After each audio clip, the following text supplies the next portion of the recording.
Hey guys, welcome back to the MFL today. Episode number 3, the season 14, week 2 recap, and week 3 preview.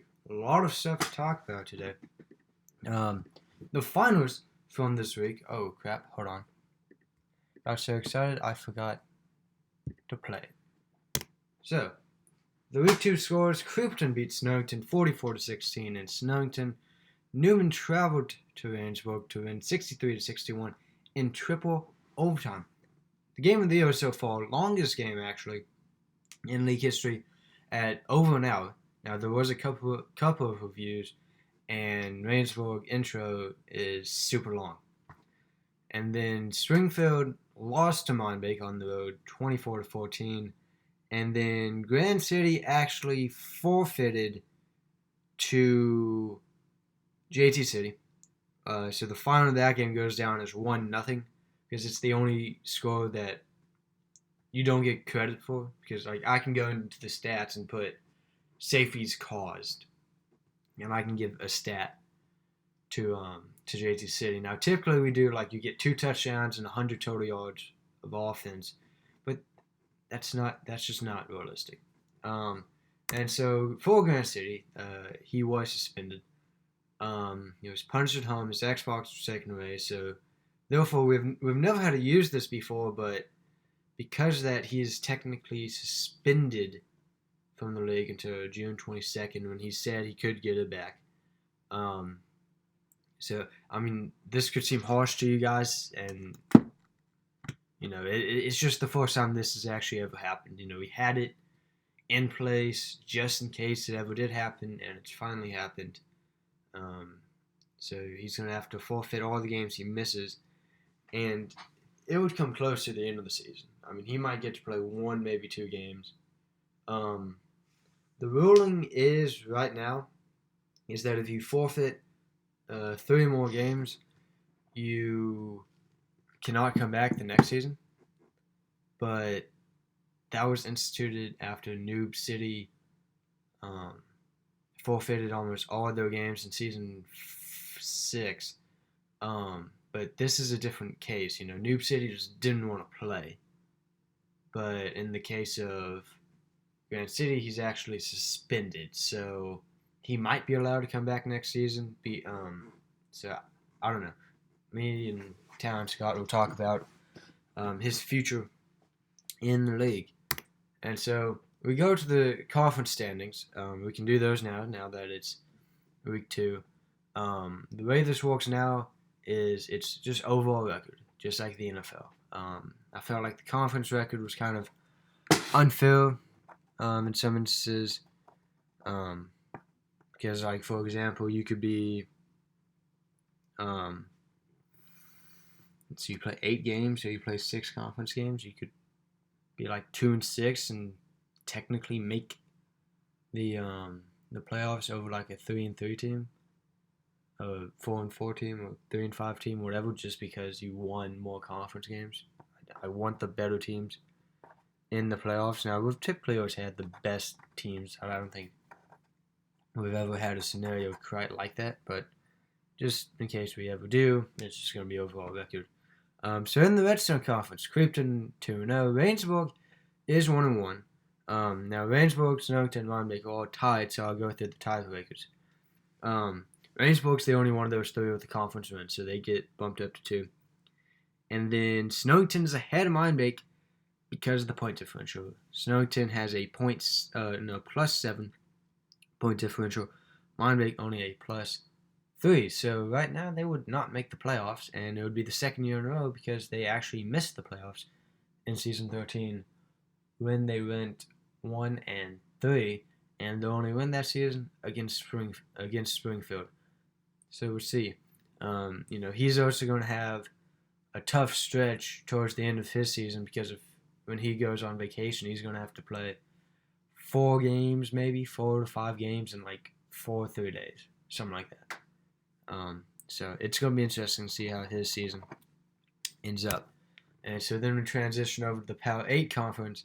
Newman number 1 at 2-0, GT City number 2 at 1-1, Springfield 0-2, Grand City 0-2. Springfield is number 3 because of obviously the suspension of Grand City.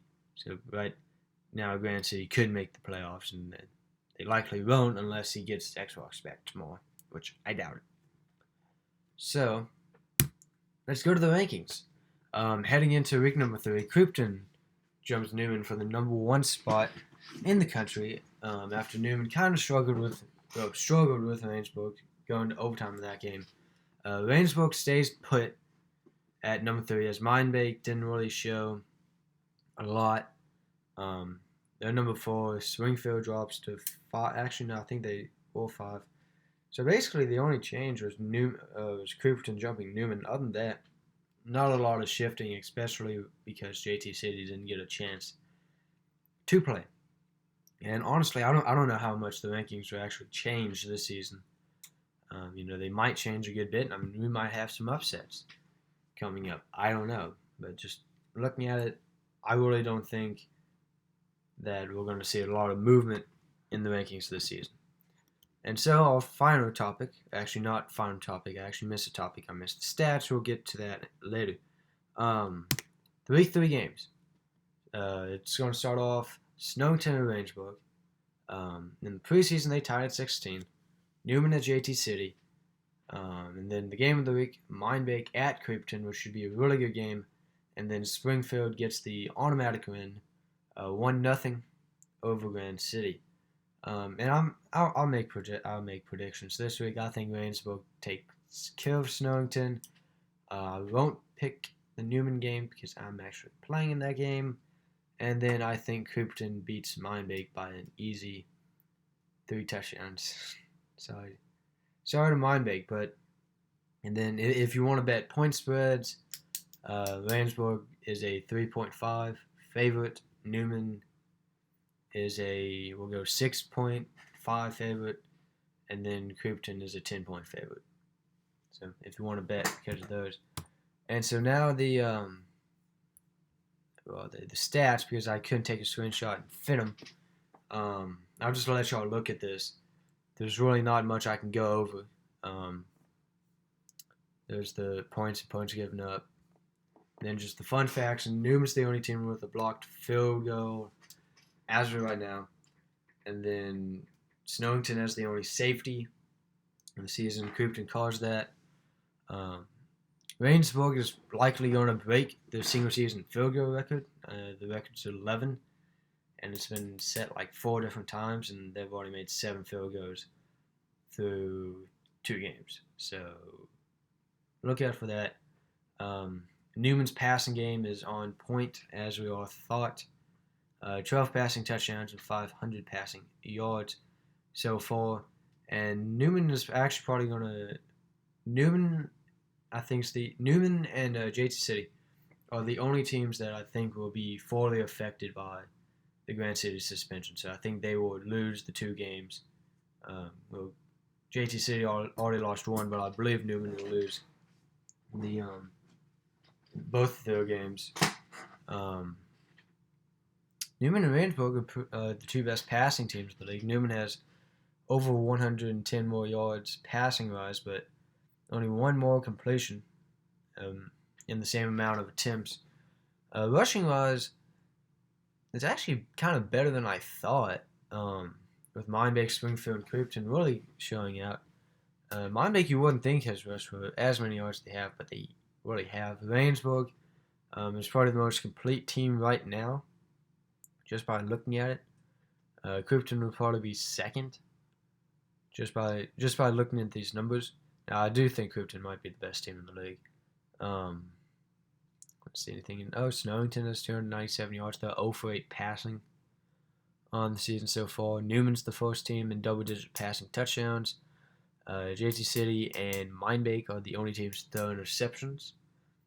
We actually didn't have an interception in week 2, so I'm proud of that. Proud of that. Springfield's field goal kicking troubles continue as they're 0 for 2. They have not been good at field goals.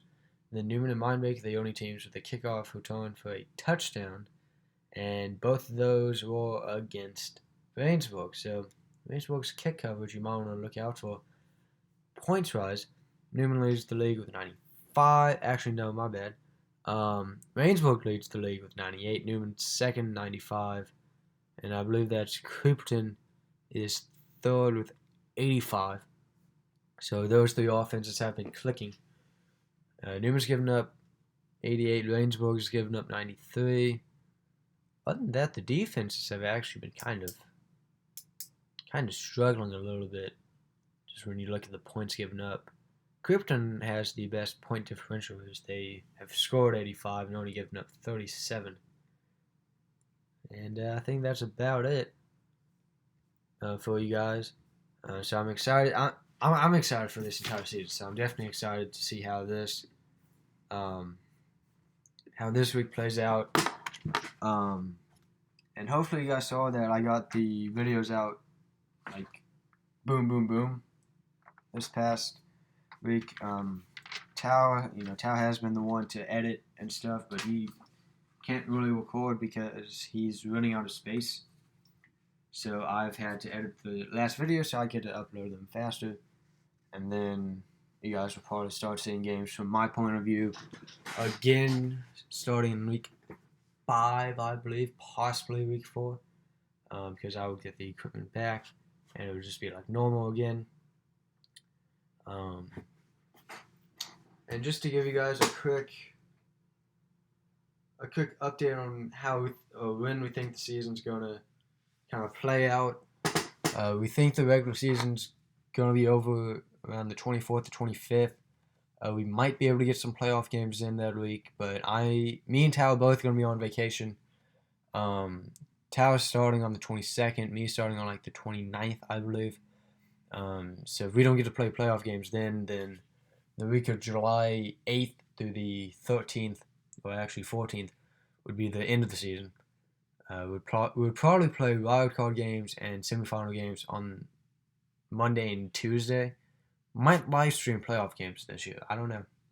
And then the Creeper Bowl, the tentative date is July 12th, probably at noon Eastern, maybe 11, maybe 3:30 in the afternoon. I don't know.